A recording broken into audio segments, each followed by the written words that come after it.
Good evening. Hello. We all tend to become pessimistic sometimes about the future with the state of the economy, the nuclear threat. But could we really be on the eve of destruction? Some people think so, and they're preparing themselves for the total chaos they say could erupt.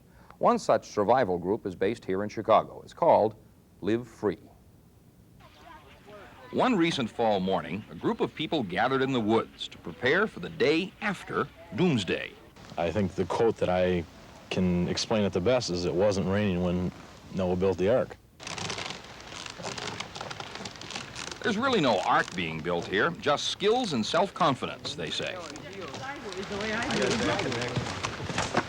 The group is called Live Free Incorporated. Its members call themselves survivalists because they intend to survive whatever catastrophe comes. They have no more proof than anybody else, just a feeling that society as we know it is headed for a fall, that there may be riots in the streets between the haves and the have-nots, or a nuclear attack by a foreign power, or a natural disaster, like an earthquake. Two areas you really got to be careful of is your head and your feet, because the hair, I think the Army cuts your hair short because they just don't like people with long hair. They cut your hair short because you can get fallout out of your hair quickly, and you can also get chemical warfare agents out of your hair if it's short. Jim Jones is Live Free's founder. Traps, that kind of thing. I think probably we're the most optimistic people around because we're looking at a future where there is a potential for nuclear war, the economy looks bad, there's all kinds of threats, and yet we're saying, okay, so what? We can survive, we're going to try. The rest of the people are either trying to hide from it or they're trying to get somebody else to do something about it, but they're not willing to do anything about it themselves. Jones says Live Free has about 70 members in the Chicago area, among them machinists, commodity brokers. Jones himself is a troubleshooter for Sherwin-Williams Paints. The Live Free motto, proud and prepared. I look at the survival movement as just another type of life insurance. I'm trying to accumulate different things, and I'm trying to, stockpile things that I can barter with, too, that yet I can use later. Salt's cheap, and yet, most people wouldn't have salt, but you could trade for it. 22 shells. Everybody has a 22, and I think that would be a very good barter item. Someone that comes and trips that spring, trips the string in any direction, it's going to give you a warning that someone's coming. On this weekend, about 30 members were in Indiana's Tippecanoe River State Park to test their brains and brawn in survival competitions. Best survival device, for instance. Larry Sarson made a foxhole radio. Now what you do is you listen with your earphones and you try moving this pin around on the razor blade back and forth, up and down, until you hear a little bit of scratching and you pick up a station. If you don't have a radio, if the batteries have gone bad on the radio you've got a survival situation where there's no electricity, this may be the only thing that you're going to have to tell you what's going on in the outside world. There are two people with multiple injuries. They study all facets of survival. Work on them, start with check out the wounds, find the worst wound, treat that one first. This is a first aid drill. They also know how to make shelters, store food, and handle guns. The only time that any of our people would potentially use a gun or any other weapon is in the same case that you would ordinarily pick up your phone and call the police. It's just that under survival conditions, you won't have the phone or the police, so you would have to maybe defend yourself and your family. Now, if you're not willing to do that, I don't know what kind of person you are. Live Free believes self-sufficiency is the key to survival, because if society falls, there may be no electricity, no food on supermarket shelves, nothing to fall back on, except yourself. They admit they have an image problem.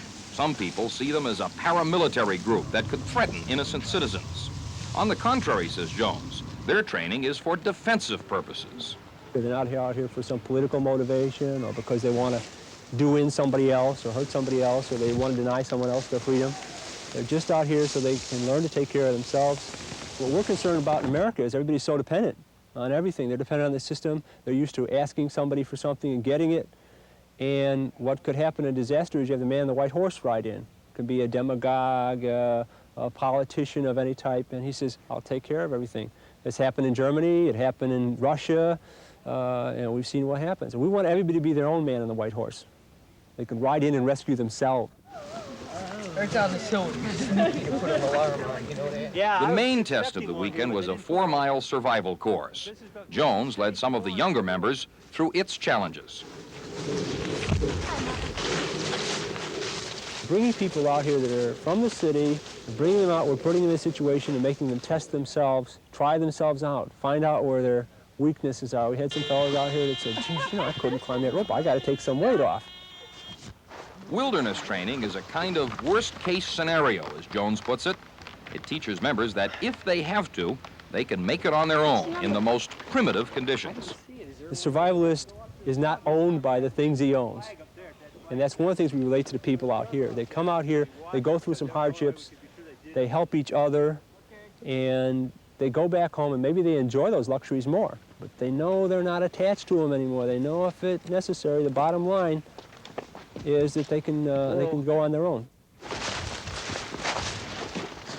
As the young survivalists moved through the obstacle course, they were told to be prepared for anything.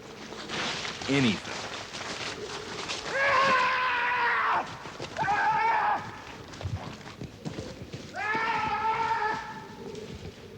Some of this may look like fun, but it's fun with a serious edge to it. The survivalists are thinking the unthinkable and daring to believe they can make it on their own if the unthinkable happens. It's only natural, says Jim Jones, that the rest of us would be uncomfortable with that philosophy. It'd be like going around the Titanic reminding people that there aren't enough lifeboats. I'm sure that would have been a very unpopular thing to do. But that would probably be what a survivalist would have done. He'd been the most unpopular person on the boat.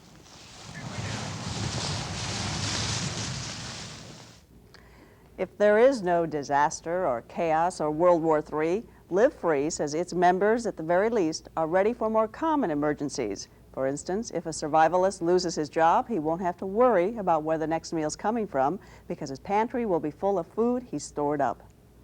Although Live Free started in Chicago, it now claims chapters throughout the country with about 700 members in all. Coming up, young Chicagoans trying to make it in the world of fashion design.